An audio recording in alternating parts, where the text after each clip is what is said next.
오늘 우리에게 주시는 하나님의 말씀은 마태복음 9장 1절에서 13절까지 말씀입니다. 하나님의 말씀을 경청하시기 바랍니다. 예수께서 배에 오르사 건너가 본 동네에 이르시니 침상에 누운 중풍병자를 사람들이 데리고 오거늘 예수께서 그들의 믿음을 보시고 중풍병자에게 이르시되 작은 자야 안심하라 내 죄사함을 받았느니라. 어떤 서기관들이 속으로 이르되 이 사람이 신성을 모독하도다. 예수께서 그 생각을 아시고 이르시되 너희가 어찌하여 마음에 악한 생각을 하느냐. 내 죄사함을 받았느니라 하는 말과 일어나 걸어가라 하는 말 중에 어느 것이 쉽겠느냐. 그러나 인자가 세상에서 죄를 사하는 권능이 있는 줄을 너희로 알게 하려 하노라 하시고 중풍병자에게 말씀하시되 일어나 내 침상을 가지고 집으로 가라 하시니 그가 일어나 집으로 돌아가거늘 무리가 보고 두려워하며 이런 권능을 사람에게 주신 하나님께 영광을 돌리니라. 예수께서 그곳을 떠나 지나가시다가 마테라 하는 사람이 세간에 앉아 있는 것을 보시고 이르시되 나를 따르라 하시니 일어나 따르니라. 예수께서 마태의 집에서 앉아 음식을 잡수실 때 많은 세리와 죄인들이 와서 예수와 그의 제자들과 함께 앉았더니 바리새인들이 보고 그의 제자들에게 이르되 어찌하여 너희 선생은 세리와 죄인들과 함께 잡수시느냐. 예수께서 들으시고 이르시되 건강한 자에게는 의사가 쓸데없고 병든 자에게라야 쓸데 있느니라. 너희는 가서 내가 긍휼을 원하고 제사를 원하지 아니하노라 하신 뜻이 무엇인지 배우라. 나는 의인을 부르러 온 것이 아니요 죄인을 부르러 왔노라 하시니라. 아멘. 이것은 하나님의 말씀입니다. 어떤 사람이나 상황에 대해서 제대로 알지 못하면 오해가 발생하게 됩니다. 그리고 그런 오해는 누군가를 비난하거나 원망하게 될 수 있습니다. 그렇기 때문에 오해는 상대방에게 상처를 주고 또 커다란 문제를 야기시키기도 하는 것입니다.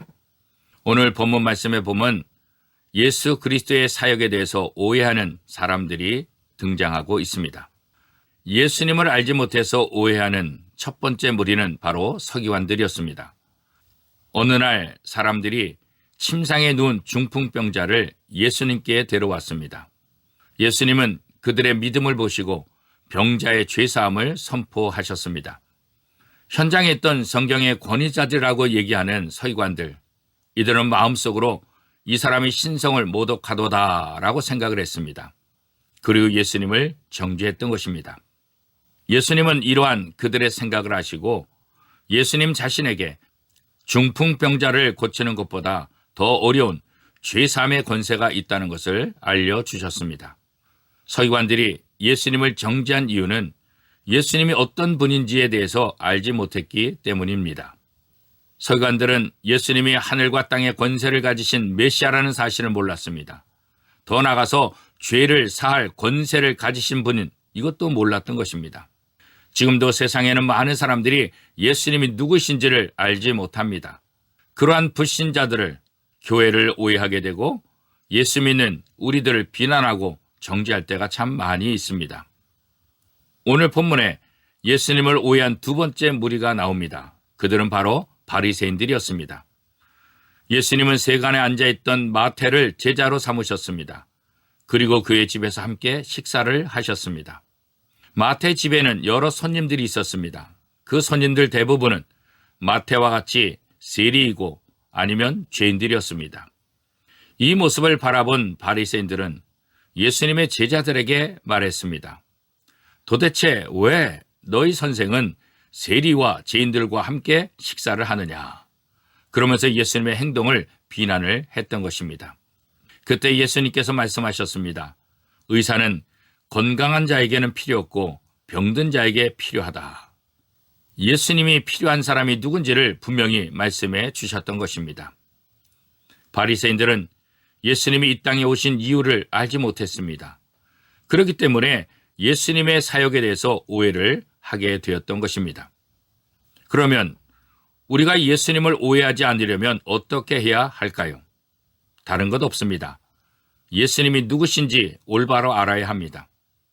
그리고 예수님이 어떤 마음으로 사역을 하셨는지를 알아야 합니다. 예수님은 율법에 따라 죄인들을 처단하고 심판하기 위해 오신 분이 아니십니다. 예수님은 제사보다 긍휼을 원하신다고 말씀하셨습니다. 더 나아가서 죄인이 아니라 의인을 부르러 오셨다고 말씀하셨습니다. 한마디로 말하면 예수님은 죄인들을 구원하시기 위해서 이 땅에 오셨다는 것입니다. 그래서 예수님은 죄인들과 함께 했습니다. 그리고 그 죄인들을 위해서 십자가에서 피 흘려 돌아가셨습니다. 만약 서기관들과 바리새인들이 이 사실을 알았다면 예수님의 사역을 오해하지도 않고 예수님을 정죄하지도 않았을 것입니다. 사랑하는 성도 여러분, 여러분은 예수님이 어떤 분인지 정확히 알고 계십니까? 그렇다고 한다면 이제 여러분이 알고 있는 예수 그리스도를 세상에 나가서 증거할 수 있기를 바랍니다. 예수 그리스도가 누군지를 온 세상 사람들이 밝히 알게 되기를 소원합니다. 주님이 우리를 부르신 이유는 아직 부름받지 못한 자들을 섬기고 그들에게 복음을 전하기 위해서 우리를 부르셨다는 사실을 기억할 수 있기를 바랍니다. 복음을 오해하는 사람들에게 복음이 무엇인지를 보여주기 위한 것입니다. 그렇기 때문에 우리가 해야 될 가장 중요한 일은 불신자들을 비난하고 정죄하고 판단하는 것이 아닙니다. 오히려 그들을 사랑하고 용납하는 것을 우리가 해야 하는 것입니다. 사랑하는 성도 여러분, 오늘도 우리의 삶을 통해서 예수 그리스도가 누군지, 예수 그리스도가 무엇 때문에 이 땅에 오셨는지를 소개하는 복된 하루가 될 수 있기를 축복합니다.